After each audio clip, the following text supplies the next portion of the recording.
C'est le résultat d'un travail de dur labeur qui lui a valu 3 années, notamment de 2020 à 2023. Wilfried Ngoyi est désormais titulaire d'un doctorat en sciences économiques et de gestion, option relations internationales. L'impétrant a obtenu ce grade au terme de sa soutenance de thèse ce 6 décembre à l'université Denis Sassou Nguesso de Kintele, comme l'affirme ici le verdict du jury. Monsieur Ngoyi Isaba Wilfried a obtenu la mention très bien.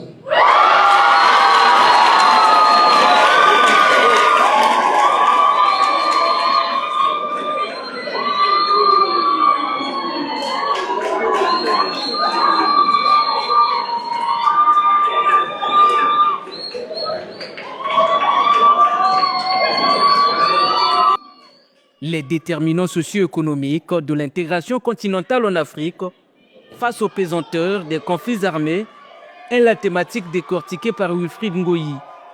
Un sujet qui appelle entre autres à la nécessité de gérer autrement les ressources naturelles, sources de guerre dans les pays africains. Si l'Afrique connaît aujourd'hui des mouvements de conflits armés, et vous allez voir pour le 90% des cas, c'est lié aux ressources naturelles parce que les ressources naturelles permettent aux gens de s'enrichir facilement, donc les contrebandes s'organisent un peu plus facilement et il y a même des groupes aujourd'hui qui luttent contre plusieurs États. Si vous prenez par exemple le groupe comme Boko Haram.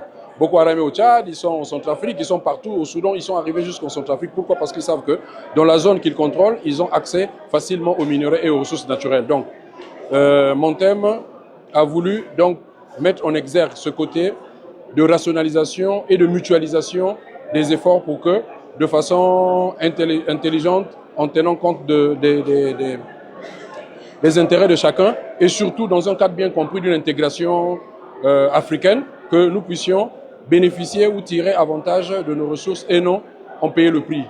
Dorénavant diplômé de l'école supérieure Robert de Sorbonne en France, le docteur Wilfried Ngoyi a composé avec plusieurs défis pour en arriver là. Comme quoi, difficile n'est pas impossible. Beaucoup de difficultés parce que lorsque vous faites une thèse, vous devez aller sur le terrain, vous devez faire des voyages, ça vous coûte très cher, vous devez avoir des gens interviewés, vous devez avoir des gens disponibles, vous-même aussi vous devez vous mettre à l'ouvrage. Et tout ça combiné, ne vous en faites pas, c'est de véritables difficultés. Sinon, si ce n'était pas difficile, nous serons ici peut-être une kyrielle, on serait 200. Et je vous dis que c'est un parcours que je voudrais lancer un appel à la jeunesse. C'est quand on est jeune qu'il faut faire des études. Je peux vous dire qu'avec mon âge, avec mes responsabilités, ça n'a pas été du tout facile, mais j'ai pu quand même arriver jusqu'à la fin. Voilà pourquoi j'en suis très fier aujourd'hui. Je ne suis pas quelqu'un qui est très attiré par la titraille, mais étant donné que c'est le fruit d'un effort consenti, un effort qui a beaucoup exigé, bien entendu beaucoup de satisfaction, mais toujours avec le triomphe modeste de quelqu'un qui est resté éternel apprenti et que je continuerai à apprendre.